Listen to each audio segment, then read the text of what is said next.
According to the U.S. Department of Health and Human Services, African Americans make up the largest group of minorities in need of an organ transplant. Last year, just 14% of those who needed organs got them.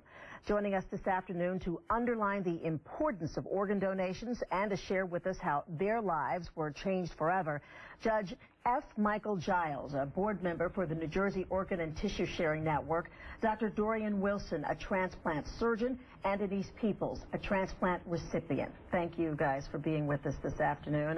A very serious topic. I can tell that you've been talking about it a lot. You know each other, and you've found a way to laugh through, I guess, some of the tough times.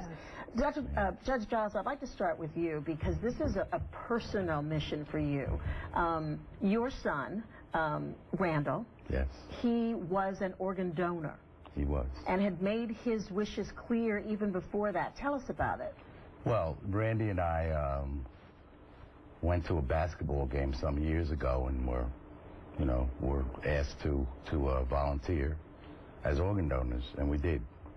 And I guess he was in college, as I recall. Never thought about the consequences of that. I certainly thought that it may have heavier implications for me because Randy was 43 years old last year when he passed away.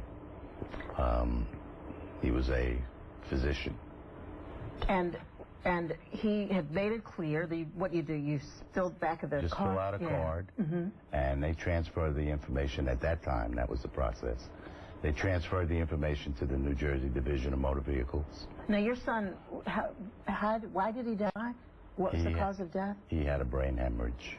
Exactly. Yeah. And so that means there were several organs that they were able to harvest? They were. They were able to harvest most of his organs. And fortunately, some 50 people, close to 50 people, have benefited from those organs. And you have been immensely active in the New Jersey Organ Sharing Network. Well, actually, by coincidence, I became a board member because I retired, and my wife thought I should do things to keep me out of trouble. So someone suggested that I speak to the executive director. We spoke. I joined the board in January of last year, and my son unfortunately passed away in August.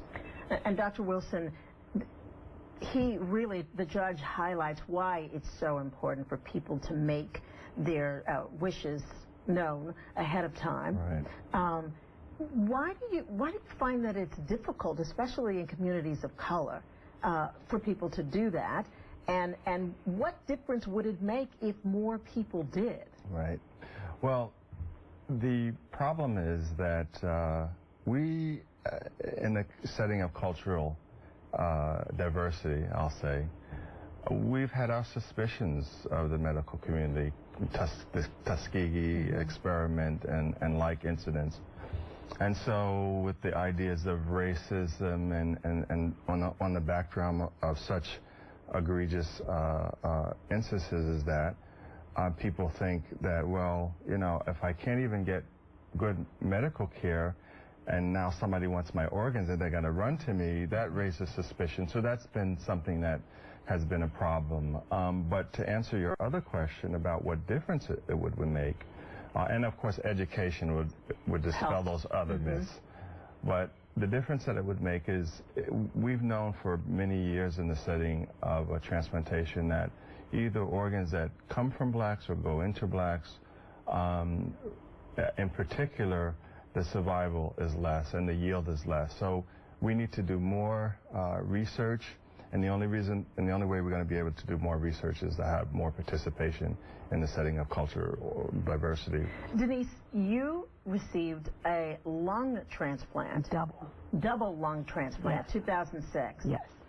Oh, and what happened with your lungs? Why were they failing? Well, the disease is called pulmonary fibrosis. Okay. And it was idiopathic because they didn't have a clue how I got it. It's been said it's an older white male smoker's disease, and I've never smoked, and obviously not an older white male. Absolutely. So yeah. How long were you waiting for? Well, I was put on the list in May of 2006, and I was blessed to have my transplant October 2nd, 2006. So that was soon compared to what a lot of people.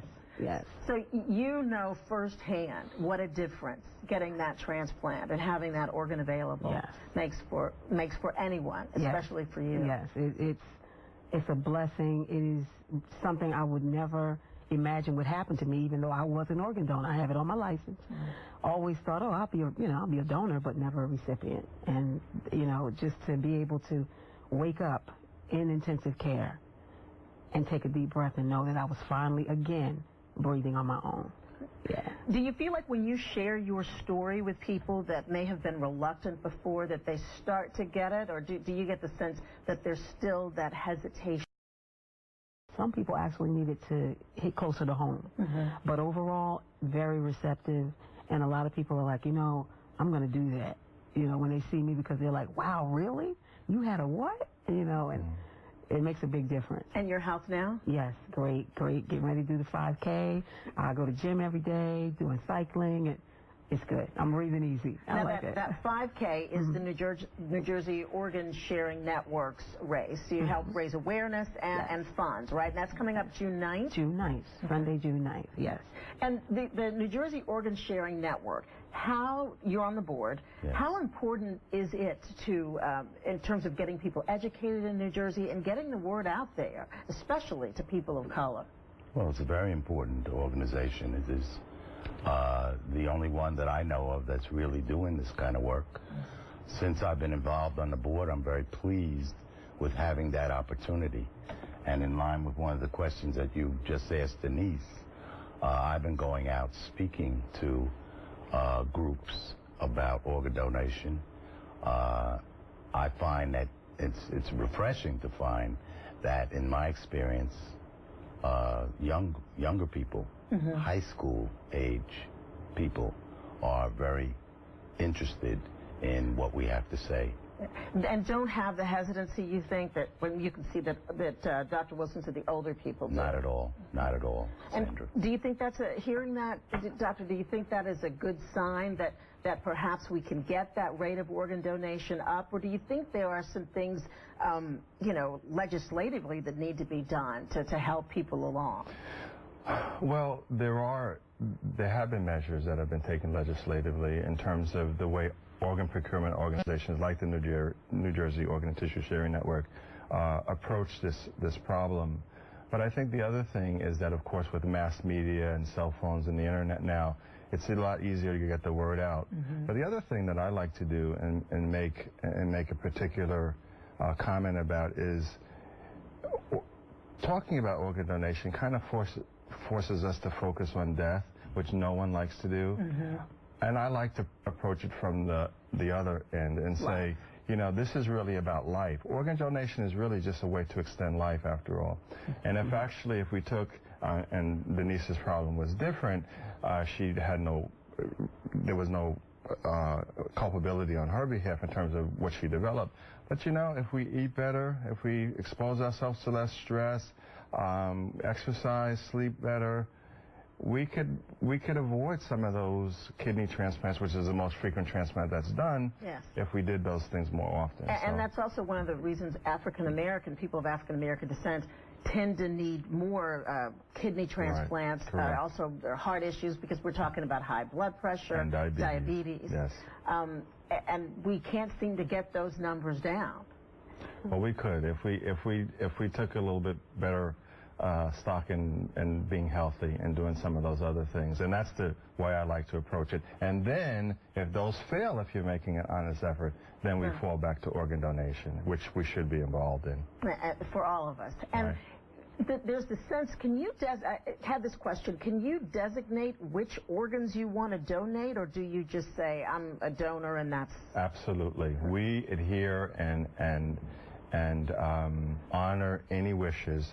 The only thing you can even direct an organ to a person if you know someone who needs an organ, if you're the direct blood type and size. You just can't direct it to a group like, say, I want an African American to have this organ, or I want a Jewish person to have this organ. That's not illegal. But directing the organ and directing which organ you want to have donated, absolutely. Thank you all for being with us. This is a topic that I'm sure that we will return to again and again because it's an important one. And if you want to see more information, you can go to the website. Our website is njsharing.org. Okay. Thank you very much. Thank you Good so luck. much.